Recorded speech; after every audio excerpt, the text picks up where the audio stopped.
You are live. Who's out there? Let me see who's out there. Let me find out. Anybody out there yet? Mr. Butler, you out there? Tom, you out there?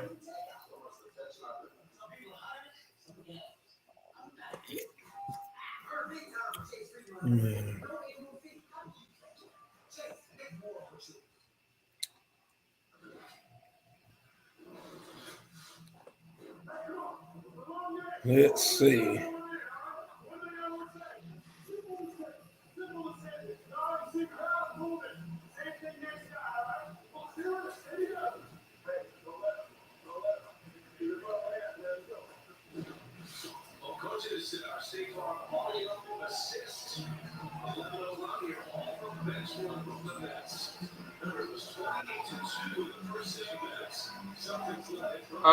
One question I had for the Super Bowl breakdown thing.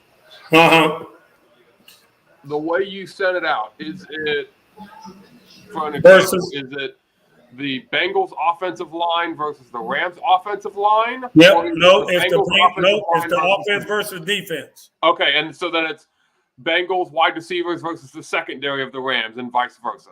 Yep. Okay, that's what I wanted to make sure. Okay. Because it doesn't matter how good their offensive line is versus the other offensive line. I mean, that ain't even a factor. Hey, Tom, what's going on? I agree.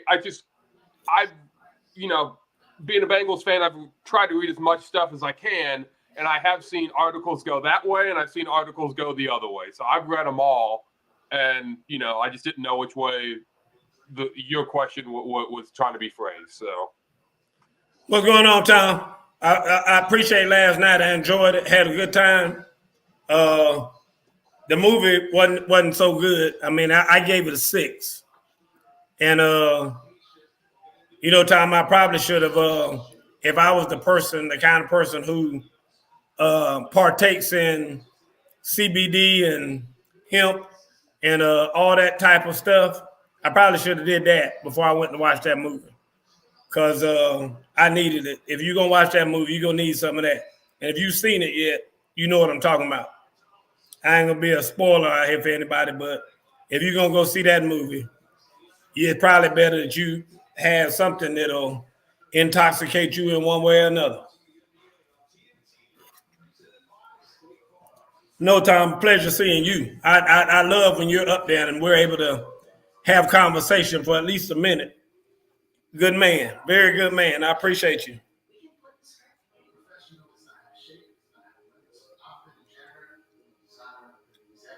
Creating my own seat at the table was doing things different than how it's ever been done before. I watched Moonfall with Halle Berry and the bad guy from Aquaman, who was also the bad guy in the A-Team.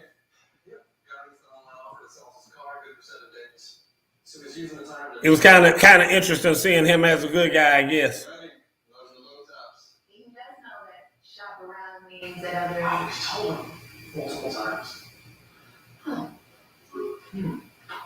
Yes, I'm still watching. We close at 9. We'll work out. We're going to get him a couple more minutes. We're going to get started.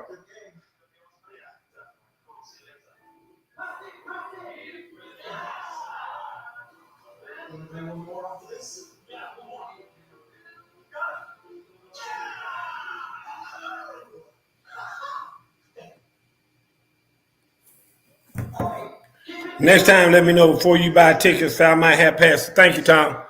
You're the man. I appreciate you. I had one. That one you gave me a long time ago. I used one of them yesterday. I had one left over. So I appreciate you. But yeah, I would love to see about renting a theater and letting all the straight from the hip people come in there like we did before. That was fun. Mm-hmm. Let us all enjoy a movie. So we'll see if we can't do that sometime soon.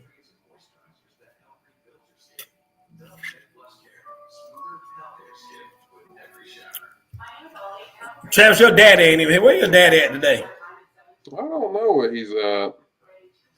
I know where Matt is. Matt's not here today. He's at a wake for a funeral.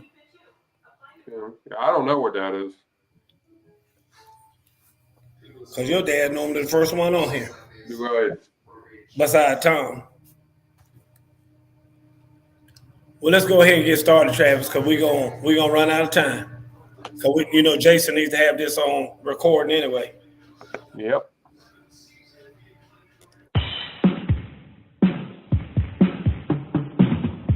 Say the clock. Oh, you already know what it is, man.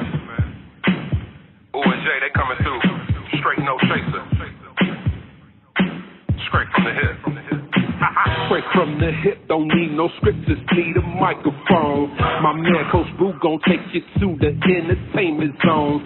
They got the stats, the this and that to keep this show on point. And when we done, we have some fun and rock this funky joint. So if you will, sit back and chill, give us a chance to show ya. If one of y'all would like to call, we'll talk just like we know ya. We take control, then start the roll, and then there ain't no stopping. It's time to dip straight from the hip. Hey, let's get it poppin'. Hey, welcome to Straight from the Hip. I'm your host, Coach Gerald Boo Mitchell, coming to you live from the Imperial Ballroom in Black Mania. No Miss Carey tonight. No Big Irv in the building for all you fans that tuned in to see them. They ain't going to be here tonight. Miss Carey has, I think it's some last game or something other for her nephew playing.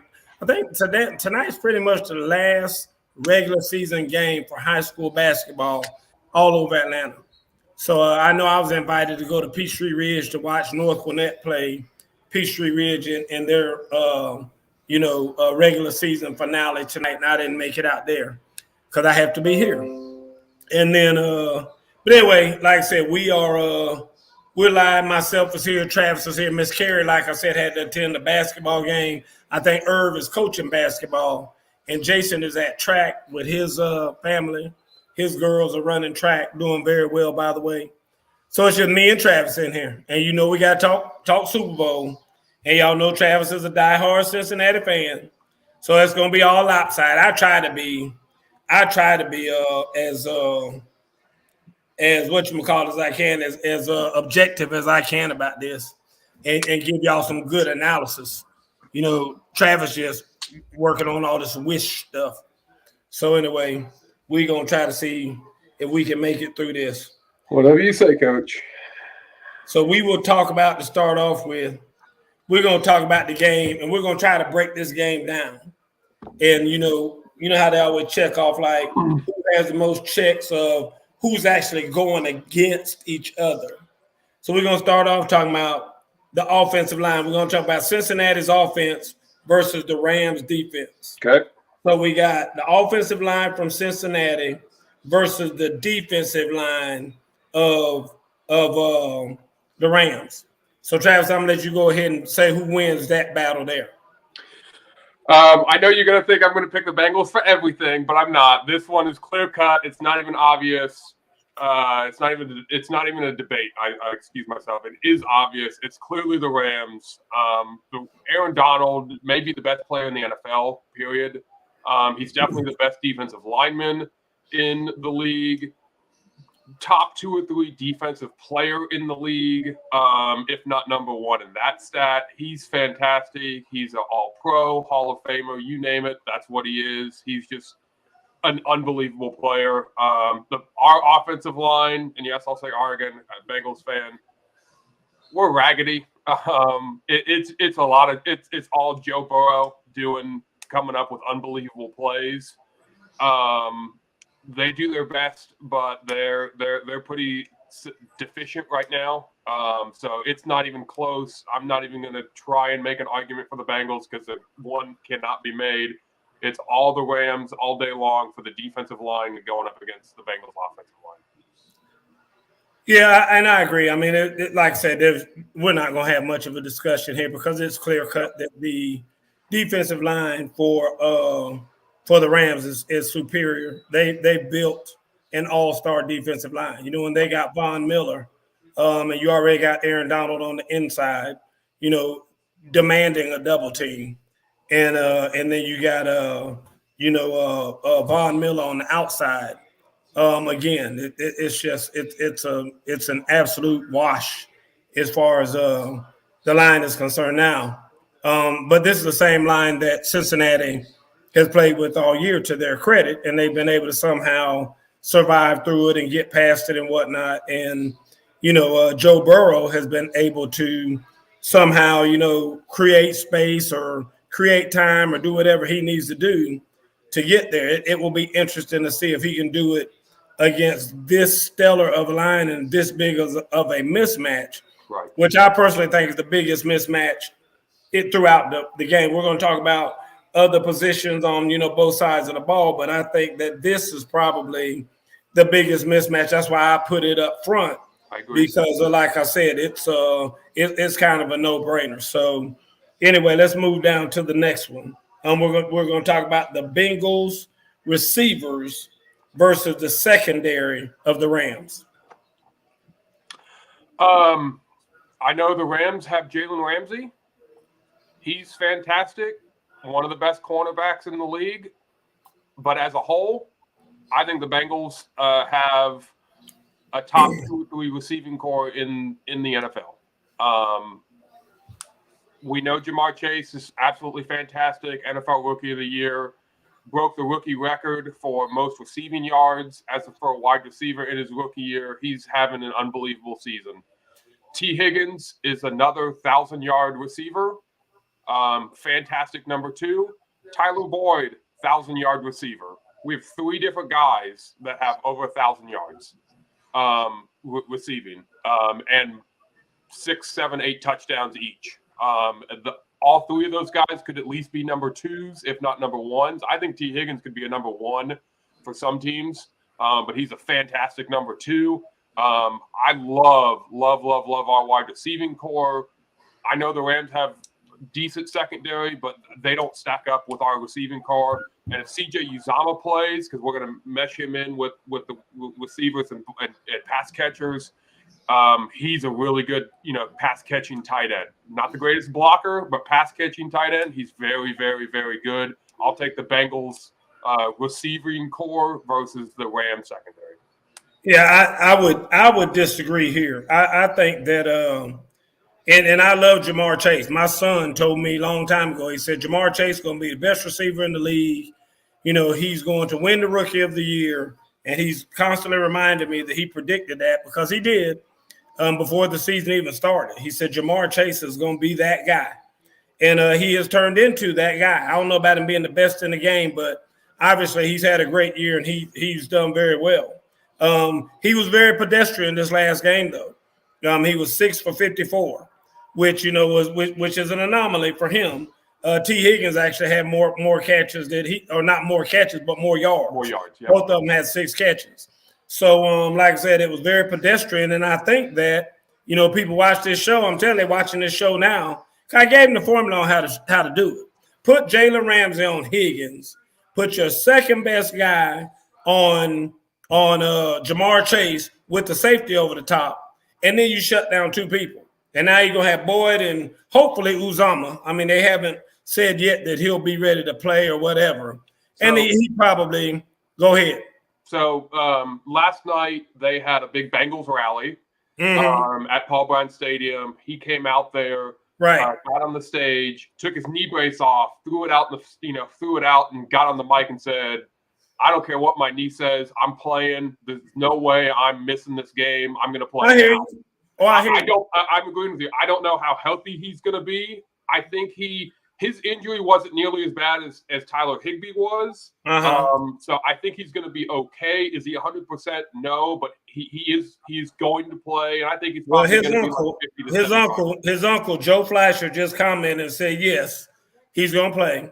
But here's my thing, and I love CJ to death. I hope that he doesn't do something in spite of himself and shorten his career. It doesn't make any sense. I mean, he's still a young kid, hadn't been in the league for too long, and I don't want to see him to get hurt. And so I don't know how well he is. And I know that there are some wonderful things out there. They have stem cells now they can put in there to help you get quicker better, quicker, and things like that, and all kind of stuff. I understand that, and I think he is a good safety blanket. For Joe Burrow, and he's been that all year long. Yep. And so I think that he is an intricate part of what they're trying to do. So I'm hopefully for them he'll be there, because, like I said, I think that they need that very badly.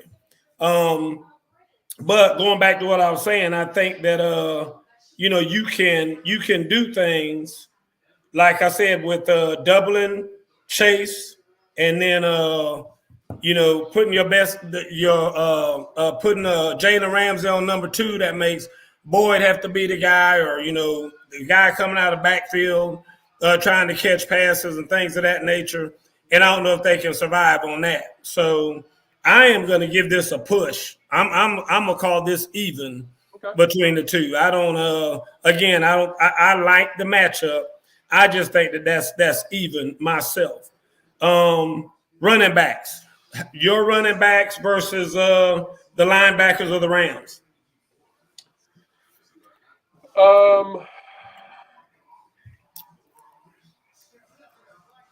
I really like Joe Mixon. I think he's a 1,000-yard runner. Has been pretty much the year he's come in the league. He's a really good pass catcher. Really integral part in the offense. I think I would give a slight edge to the Bengals, but I could argue that it's a push for the Rams linebacking core. I think they're a little underrated, and I think their D line gets a lot more of the articles and the headlines about them because of Aaron Donald and Leonard Floyd and Von Miller and things like that. But I do like their linebacking core. But I really do like Joe Mixon. So I think I may give this one a push. Let me say this real quick, for your dad. Mr. Butler, I said put the number 2 on Chase, but put a safety over top to double team him. So you're going to have him double team the whole game. And I think that's what they did to him the other day. From what I could see, that's what they were doing. They definitely had him double team. They were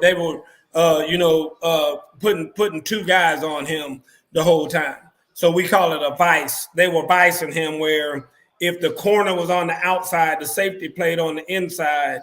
And so if he went outside, the corner stayed with the safety over the top. If he went inside, the safety stayed with the corner behind him in case he did a pivot to come back out that way or whatever. And so they did a vice, what we call a vice on him. Okay. So, and I think that they're going to do the same type of thing. I'm sure they called the other team that they played the other day and said, what did you guys do to stop Chase? And I mean, they're going to probably try to play him the same way. That's what coaches do, from when in this kind of thing. Yes, and we are rooting for CJ. Everybody's rooting for CJ. CJ's a good kid too. All right, moving on down the line. Let's talk about Coach.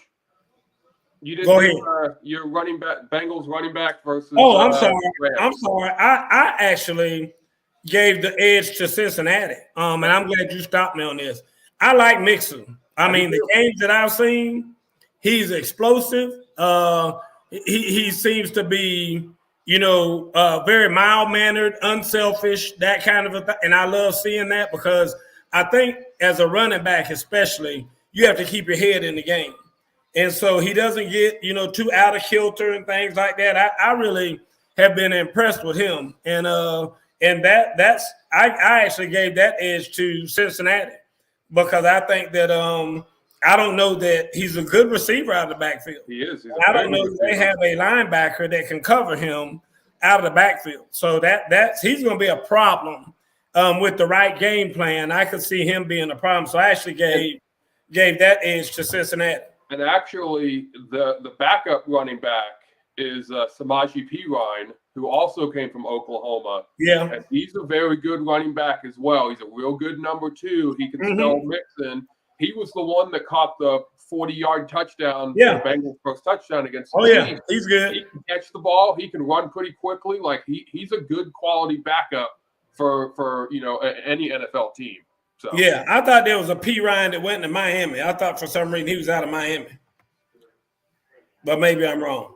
No, I know Anyway, he went to Oklahoma because I well, know okay, we had that's two guys fine. from Oklahoma. I don't know where it went, but I'm just saying I remember there being a P Ryan out of Miami somehow or another. We gonna do the predictions here in a minute. Tom said he thinks the Bengals gonna win 17-3. It ain't gonna be that, Tom. I promise you. I'm not gonna go there either. The Bengals D line versus the O line of the Rams. Travis. I've said on this show, I love our D line. I absolutely love our D line. Trey Hendrickson has been really good. Sam Hubbard is getting on the edge, creating so much pressure on running on quarterbacks this whole playoff season. DJ Reader's busting people up in the run. I'm going to go our D line. I think we have a very underrated defensive line. I think our D line is really good. It's not the Rams good, obviously, but it's a very good D line. I'll go Bengals. I think your D line is good. I don't think they're that good. But I agree with you. I think that they have impressed me as far as what I've seen recently, especially the last couple games. I think they've really stepped up. But I like the O line. I don't think they have a great O line.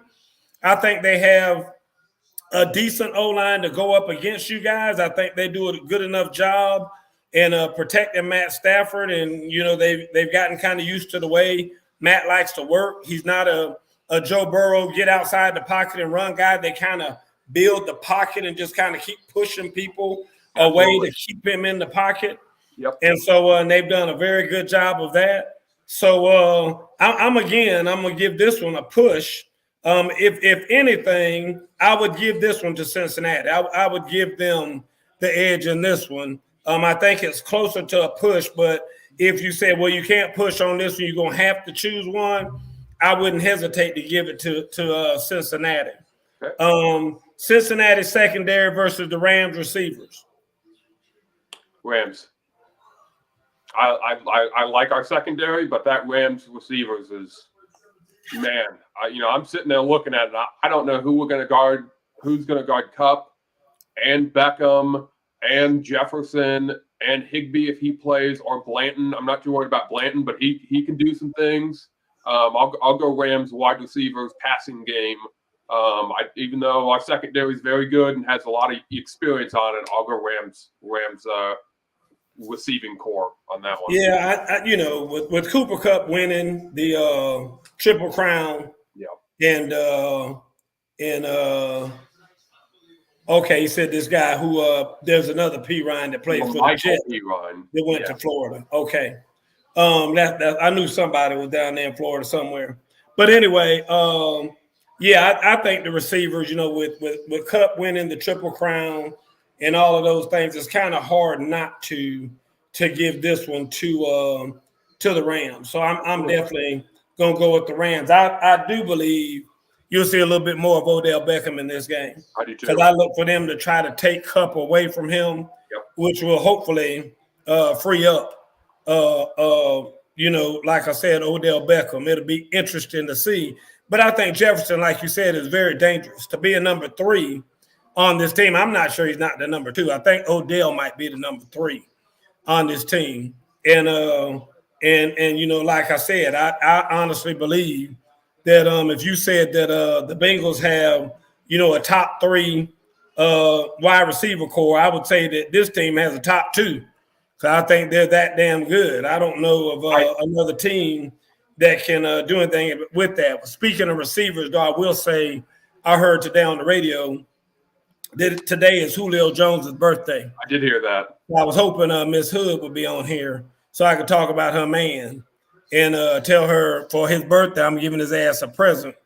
I will stop talking about Julio and bad stuff, all that stuff about Julio. I'll call him by his name. I won't call him Julio and all that if his ass will go ahead and retire. If your ass will go ahead and retire and sit your ass down somewhere and stay off anybody's football field, I ain't gonna talk about you anymore. I'm gonna leave you alone. But if you bring your ass out there trying to get one more year in, and somebody dumb enough to take your ass and put you on the football field, I'm gonna dog you out for the rest of your life. I'm gonna tell you that right now. First of all, just to wrap up the Julio thing, I think he's still under contract with the Tennessee Titans. Mm-hmm. They were talking about him on the radio today about it was his birthday. That don't mean they won't cut his ass. That don't mean they won't cut him. I cut his ass after that season last year. I know.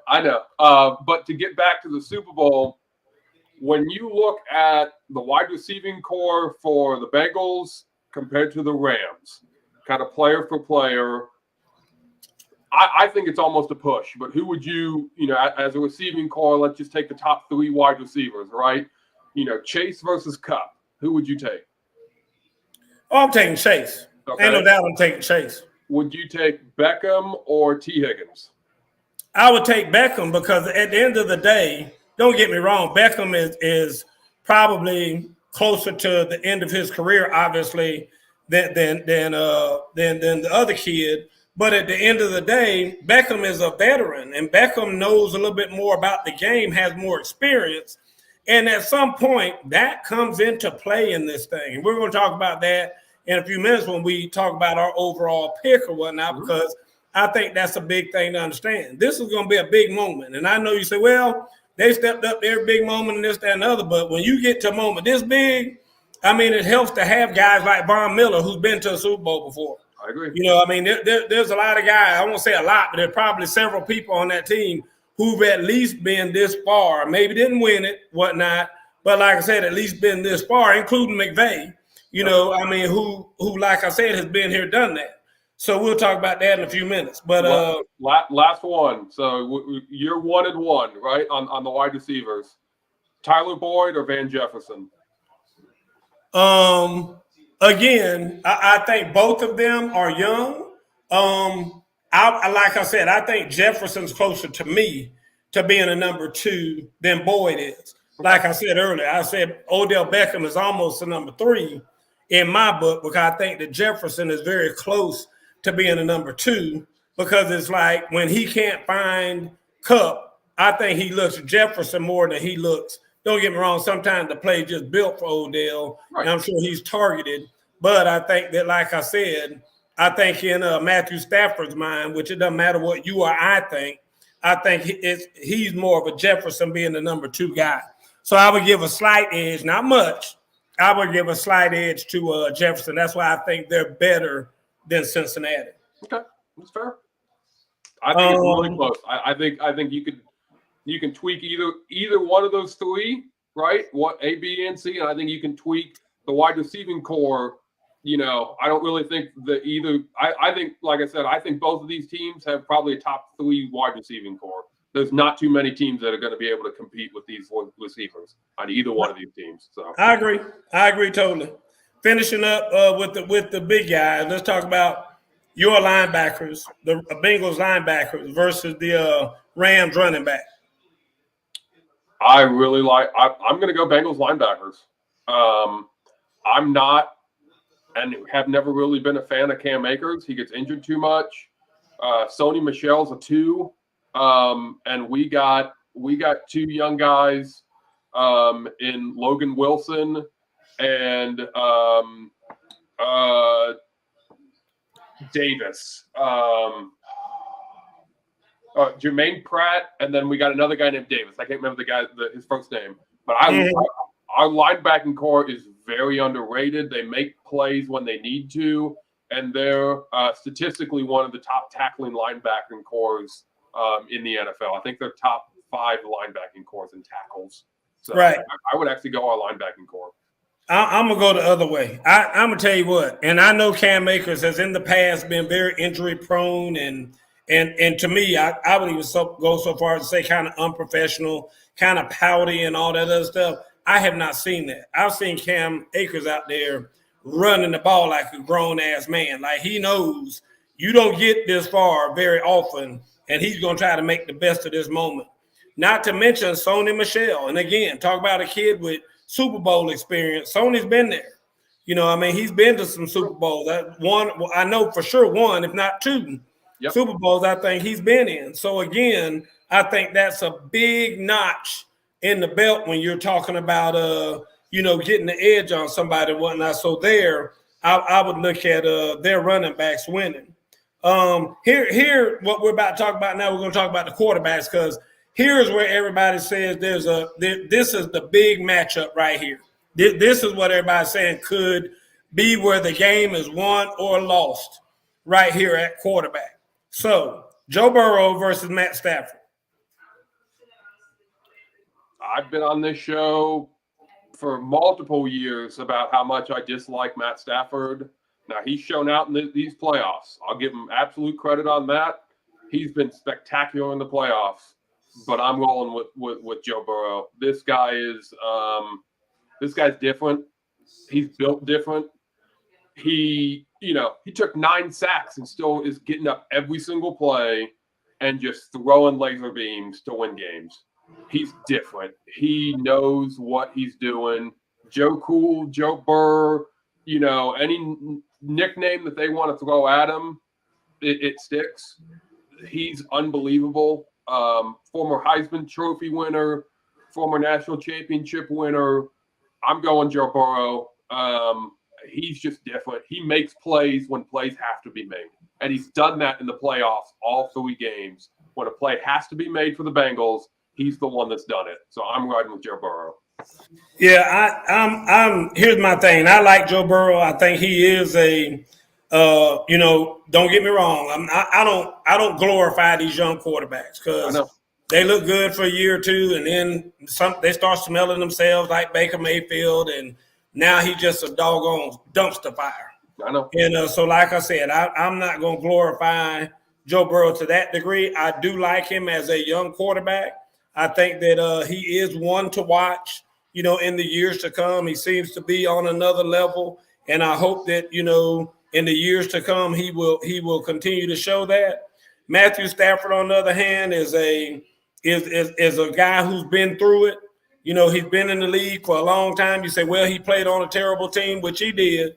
And the bottom line is that regardless, and I've always, like you just said, held Matthew Stafford in some high regard. I'm like, listen, if you are in the top 16, which means you're better than half the league, which he's always been in my top 16, I'd say he's probably in my top 14, as far as quarterbacks in the NFL, then that's something to look at, because at the end of the day, there's not only a quarterback, but a number 2 out there. So you're not really ranking 32, you're ranking 64 quarterbacks. Right. And so when you're in the top, 14 or 16 out of 64, because there are some backups somewhere who you say, damn, their backup probably should be starting somewhere in this league because he's better than some of these other guys. Right. So like I said, to be in that position is a very good position to be in.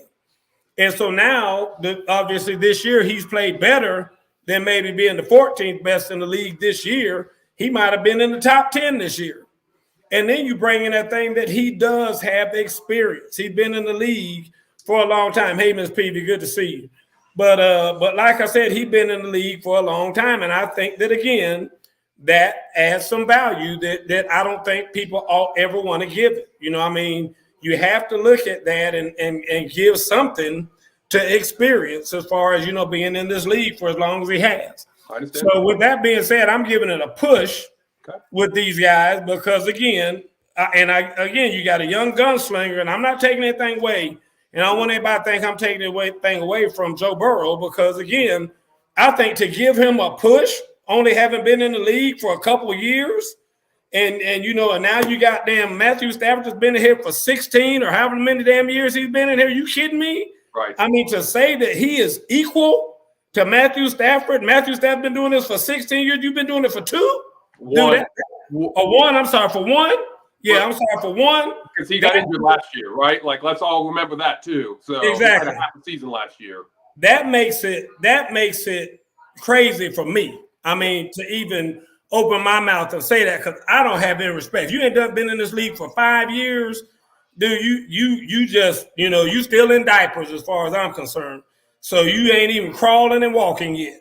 So like I said, I mean, that's just my opinion on it. So that's the way I feel about being in the league.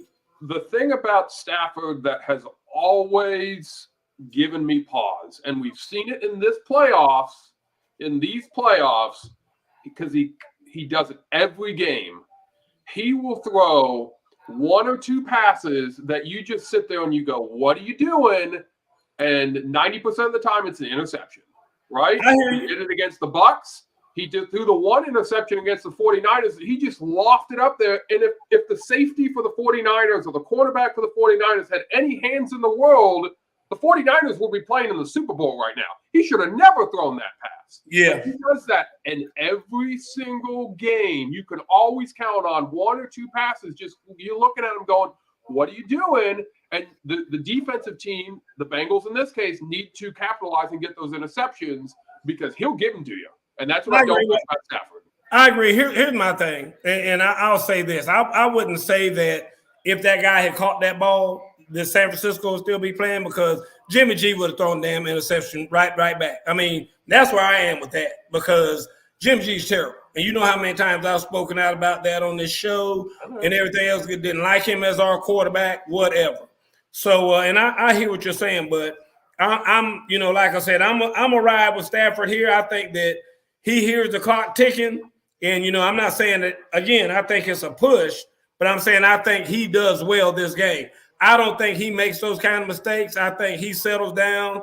If a mistake is made, I'm not looking at it being him. I'm looking at maybe being a wide receiver who drops the ball, who fumbles the ball, who does something like that, trying to make a big run or whatever. Yeah. But something along those lines. So I'm going to go with that. Finally, the coaches, head coaches. Isn't it Taylor? Isn't that his name? Zach Taylor. Yep. Zach Taylor, that's what I thought. Zach Taylor and McVay for the Rams. Go ahead, Travis. Who you got?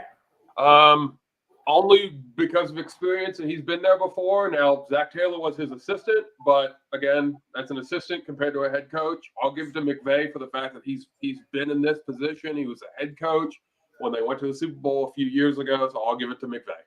Yeah, I'm gonna give it to McVay too, just for that reason. I mean, that's kind of to me a no-brainer. If you're just being fair, Yep. You got to give it to McVay. He's been there, and he's even had some good runs in recent years where they made it to the NFC Championship game or something like that or whatever.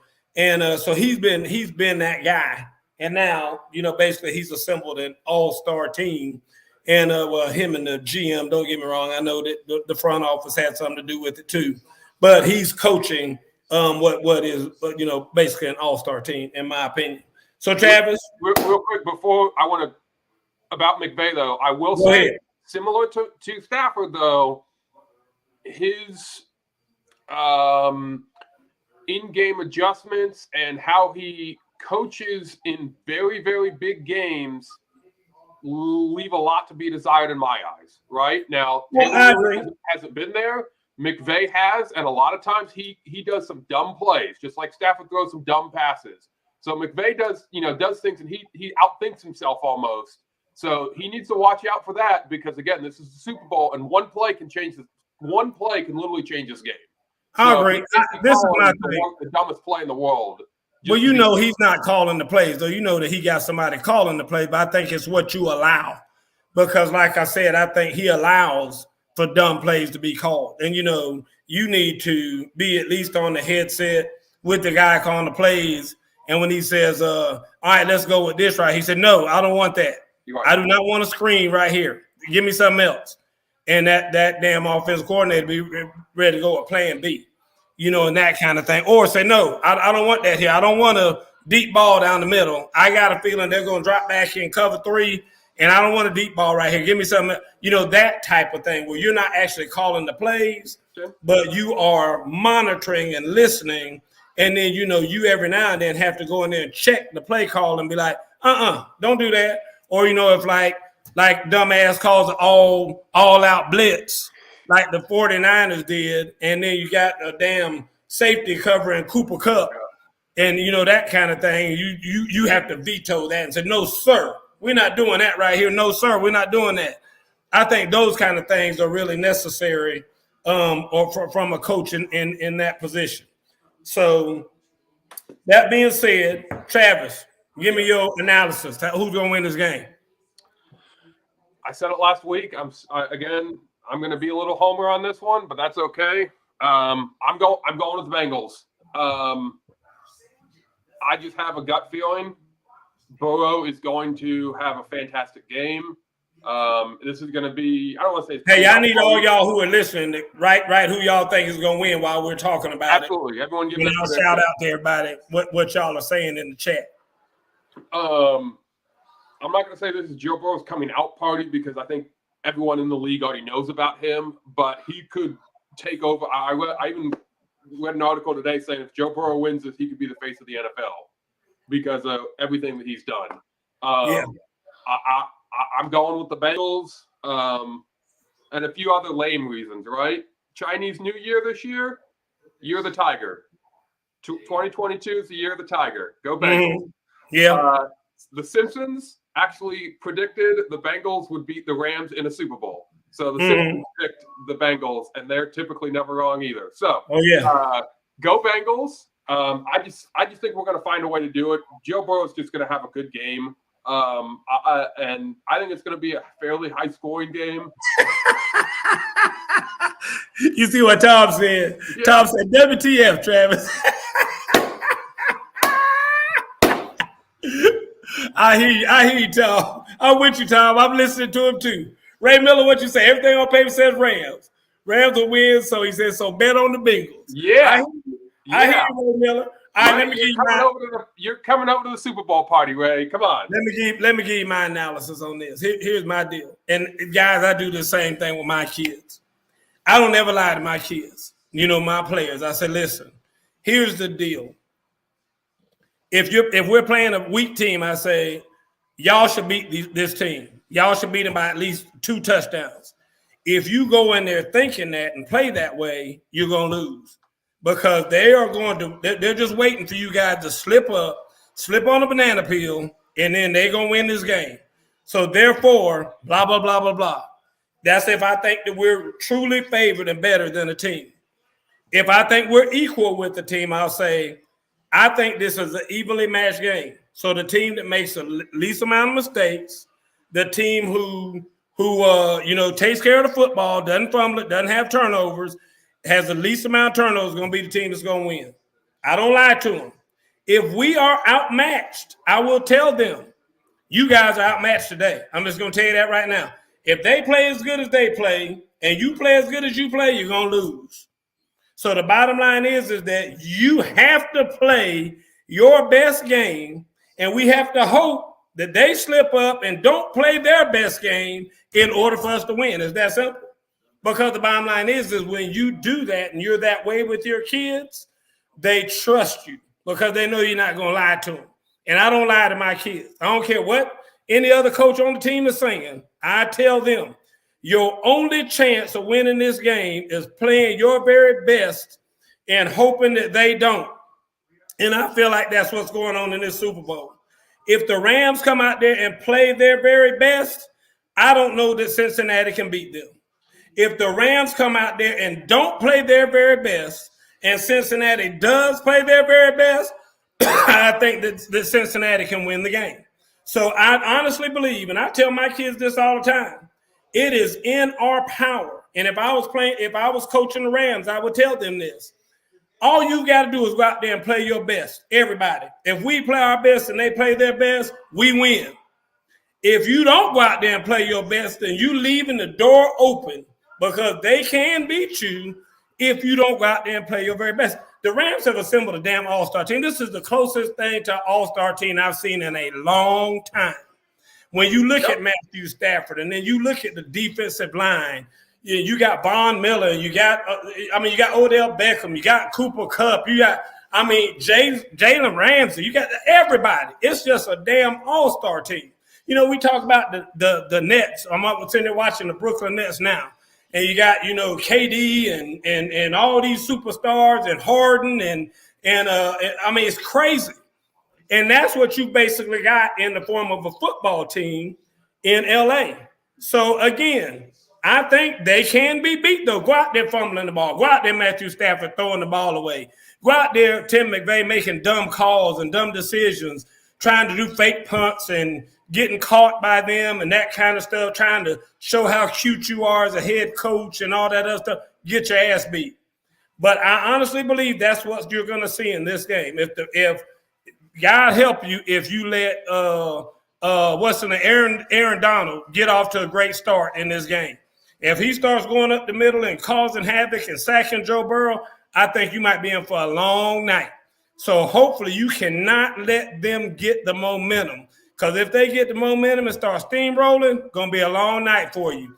You get Aaron Donald coming through there on a charge and let Joe Burrow slip out and either run for a first down or complete a pass for a first down, and then that's just going to kind of wear them down a little bit. And that's going to try to show him that, hey, we got him at bay.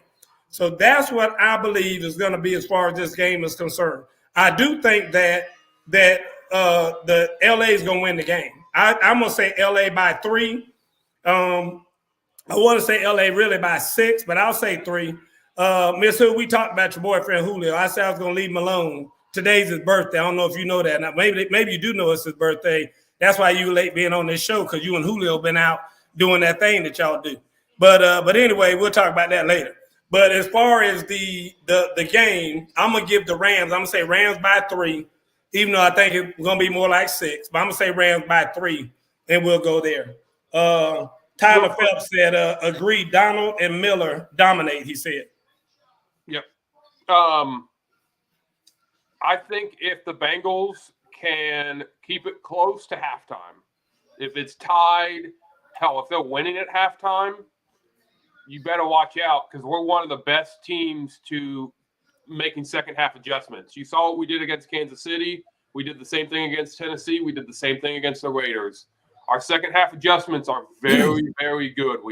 Our coaches are able to communicate to the players what they're seeing, what they need to change, and we're a very good second half team. We have been all year. So if the Bengals can be tied or leading at halftime, the Rams better watch out. I think the Rams need to be leading at halftime for them to feel pretty good. Yeah, I don't think you will be. I don't think you will be winning at half or leading at halftime. I don't think you'll be tied at halftime. But I will say this. I think that if you are a coach in this thing and you see what has been done, because as much credit as you want to give to Cincinnati, I want to give discredit to some of these teams they play. Like last week, that was just a total wax job by the coaching staff from Kansas City. That was they started playing not to lose. I mean, and when you play not to lose, you lose. Play to win the whole game. Stop getting conservative. Stop trying to be cute with all this old dumb stuff. Play the same way you played in the first half. I did not see anybody on Kansas City's team with the intensity. It looked, their offensive line was just like, man, ain't no way they can come back on us. There ain't no way they can come back. Just sorry. Just so lackadaisical. It wasn't even funny. I think that had to do with the type of defense that the Bengals were running. We had 3-man rush and 8 men in the box, or 8 men out front in coverage, which made Mahomes have to hold on to the ball a little bit longer because. But Travis, you know what you're saying though? If you had that, guess what they should have been doing? They shouldn't have been throwing the ball. You need to be running the ball. If there's only 3 men, in the box. I mean, that's when you run the ball. You don't say, I'm going to throw the ball in a prevent defense. That's what prevent is for. That's why you do that. There are 8 zones on the football field. So when you have 3 men rushing, they call it prevent because you got somebody in every zone on the football field. That's why they call it prevent.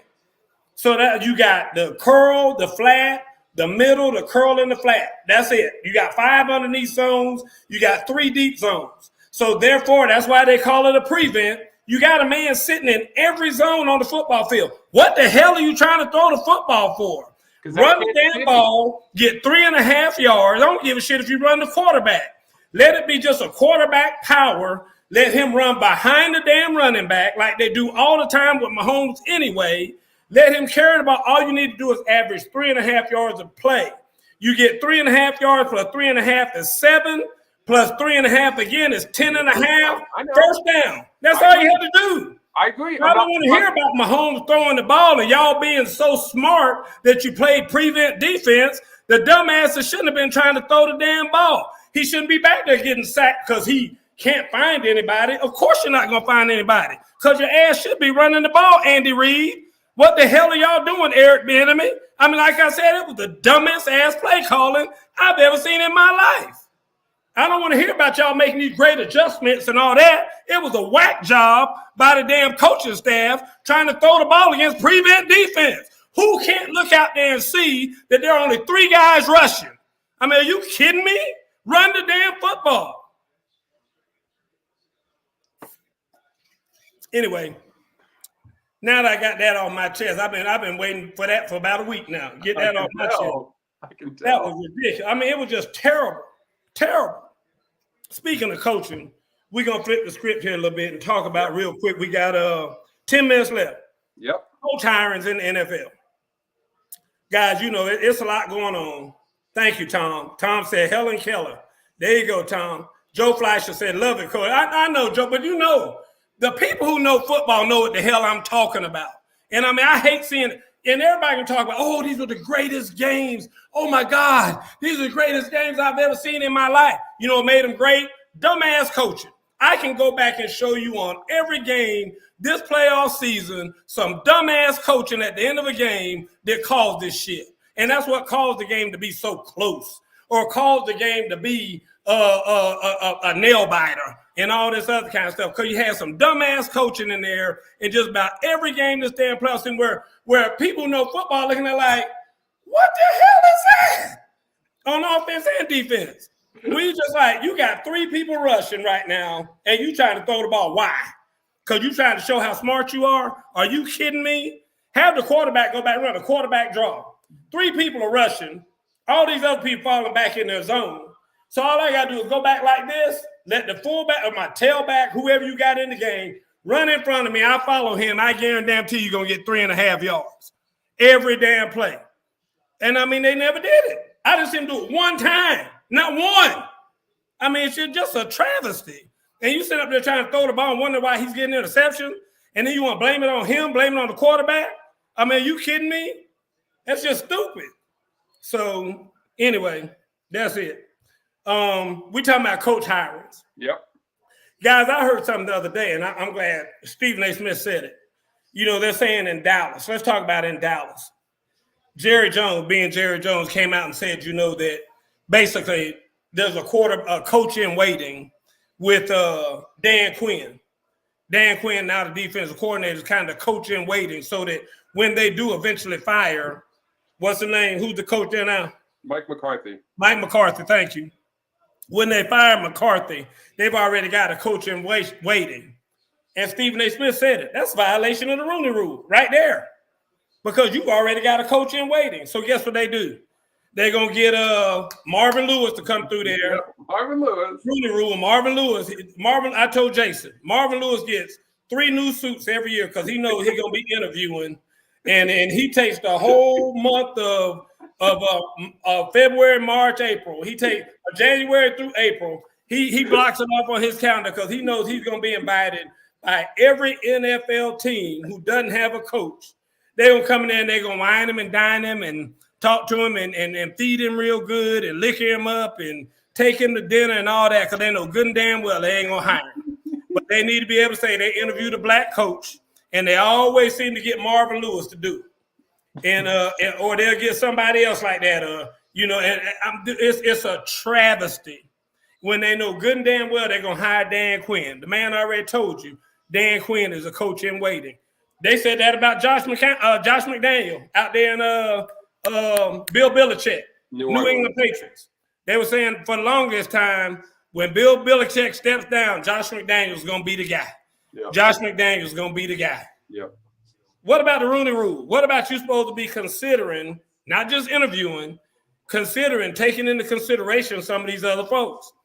But guys, am I mad about that? No, because you know what? It ain't being fake. Because that's what it is in the NFL. Guys, they have succession plans. What Fortune 500 company in America doesn't have a succession plan? They say that, hey, when what's the name? The commissioner of the NFL? Roger Goodell. When Roger Goodell steps down, Boo Mitchell's going to be the next commissioner of the NFL. We already know that.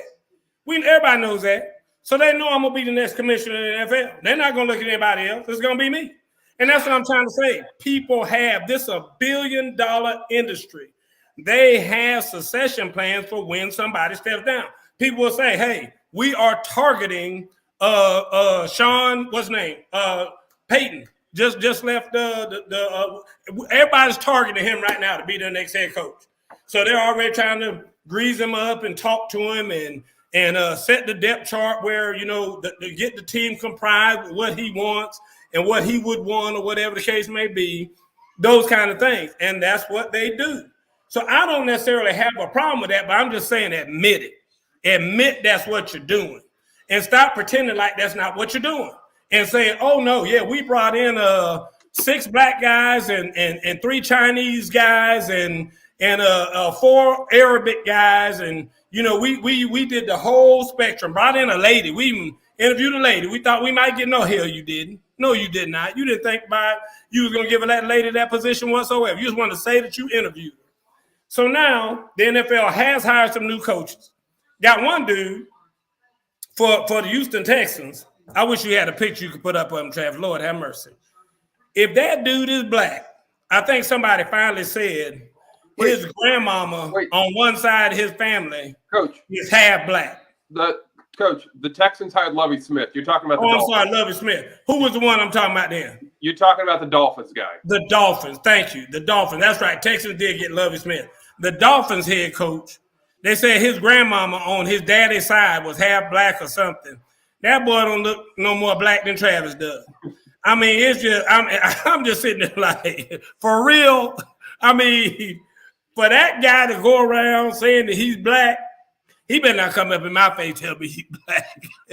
I tell you that right now. I mean, I don't know anybody who would not be offended if that man was walking around talking about he's being black. Hold on. Come on. Hold on. To be fair, I don't think he's come out and been like, oh, I'm a black man. I don't think he's coming out and saying this stuff. So don't put it on him that he's coming out and saying I'm a minority, because I don't think he's done that. Okay, so don't. Well, I'm telling you what I'm doing. If it's me in the NFL, I'm hiring a private investigator.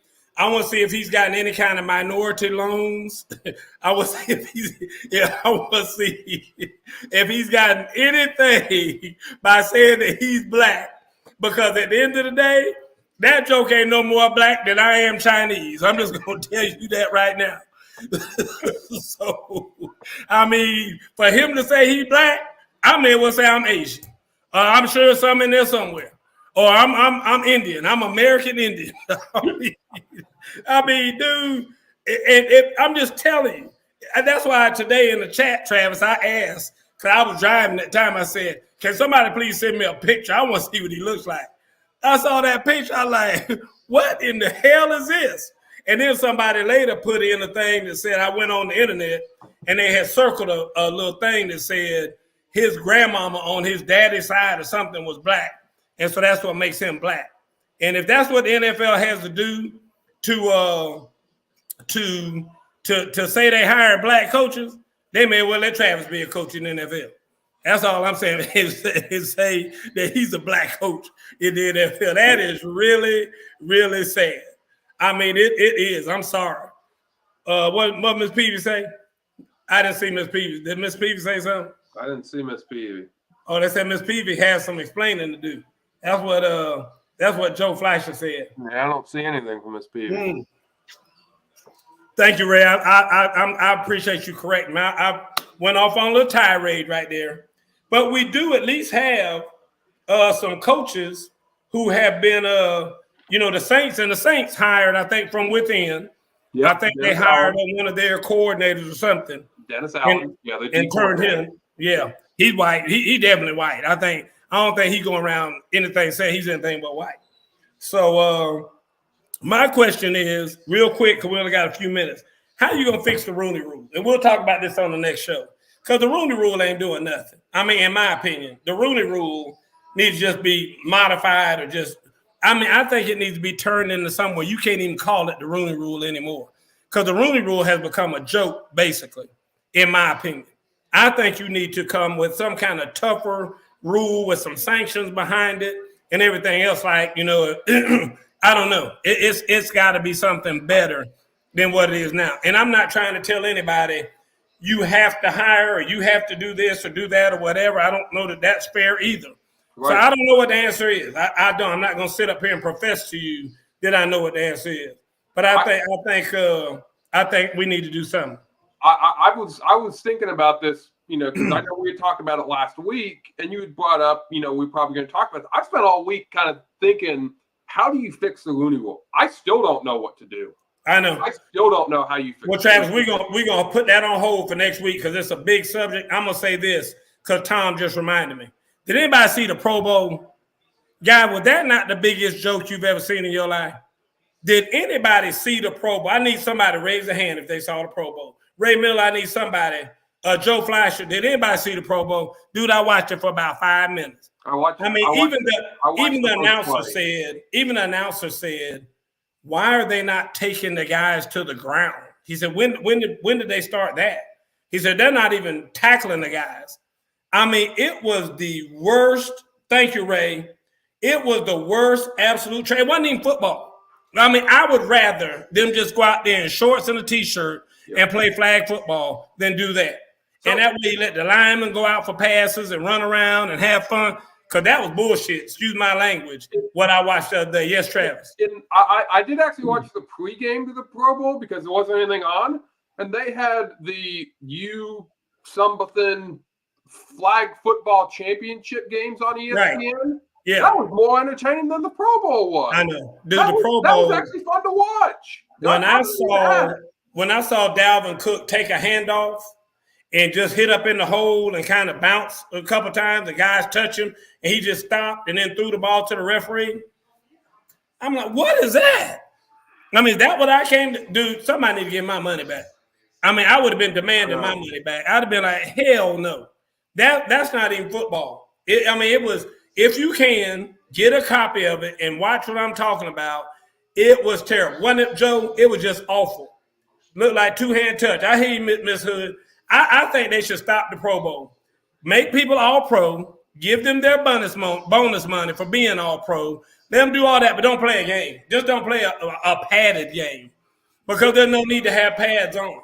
I mean, to throw a wide receiver a screen, and there's only out there one guy, and that one guy comes up and touches you, and you stop and throw the ball to the referee.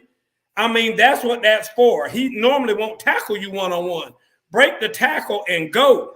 Nobody even tried to do it. The problem with if you, like you suggested, you take away the Pro Bowl, right? The NFL becomes the only major professional sports organization in America that doesn't have any type of all-star game. Okay. Got theirs. Soccer has theirs. Hockey has theirs. Baseball has theirs. You see what I'm saying? So, like, if you play the game, then play the game. They weren't playing the game. I mean, that was not football.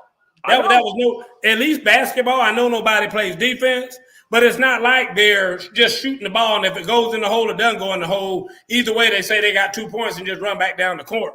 They don't do that. I mean, it was just a travesty if you are a real football fan. I know. No pass rush allowed. Joe Fleischer said no pass rush allowed. I mean, it's insane. I mean, if there's going to be no pass rush allowed, why are you even playing the damn game? I want them to play football. If they're not going to play football, then do something else. Folks, I know it's 9:03. I know we ran over a little bit, but I promised Tom that we would talk about the Pro Bowl. He and I talked about it at the movie theater yesterday. Guys, if y'all ever get a chance and you're in Gwinnett, go see Tom at the Horizon Movie Tavern. Tom is a great guy. He's normally up there during the daytime. He gets off around 5 o'clock or so, and he'll take care of it when you go up there. He always has my popcorn the way I like it. He mixes up a good drink that I drink every time I go up there. And Miss Hood has been up there and seen him, and we have a lot of fun. So we're going to have a straight from the hip day, Joe Fleischer. I'm trying to get a theater where I'm going to get everybody in there. So y'all plan on that coming sometime soon. Me and Tom are going to try to work that out, get all of us in the theater, have some food and some drinks and whatnot, and enjoy a movie, and then go sit at the bar later and talk a little bit. So, yeah, I'm going to let you know when there's Miss Hood. We'll get you and Mr. Hood in there. And I did it last year for my birthday, and we had a real good time. So we're going to try to do it again sometime soon, maybe before my birthday. Just pick a random day and let's get in there and have some fun. Folks, we got to get out of here. I hear you, Ray Miller. I'm gonna hold you to that. We got to get out of here, folks. We appreciate everybody for being here. Miss Hood, Joe Fleischer, CJ Uzama's uncle. Listen, guys, this ain't no play. He ain't no play uncle. That's his real uncle. That's his mama's brother, Joe Fleischer, the guy you see right there that's on this show just about every week. That is CJ Uzama, who is probably the best tight end in the game right now. I'll give him that. He's very good. And I know you got Kittle, and I know there's a bunch of guys. He's in the Super Bowl. We're going to give him that title for now. CJ is a very good player in the NFL, and he's done it for a long time. So we're going to give him that title, and that's his name. So we appreciate everybody for being here. Ray Miller. Like I said, I know it's a lot more. Mr. Butler, as always, and Miss Hood, as always. And we appreciate y'all, Miss Peavy. I didn't forget about you, Miss Peavy. We appreciate y'all. We'll see y'all soon. Good night, Miss Francis. Straight from the hip. Go Bengals. All right, Travis. We'll holler at you later. Yes, sir.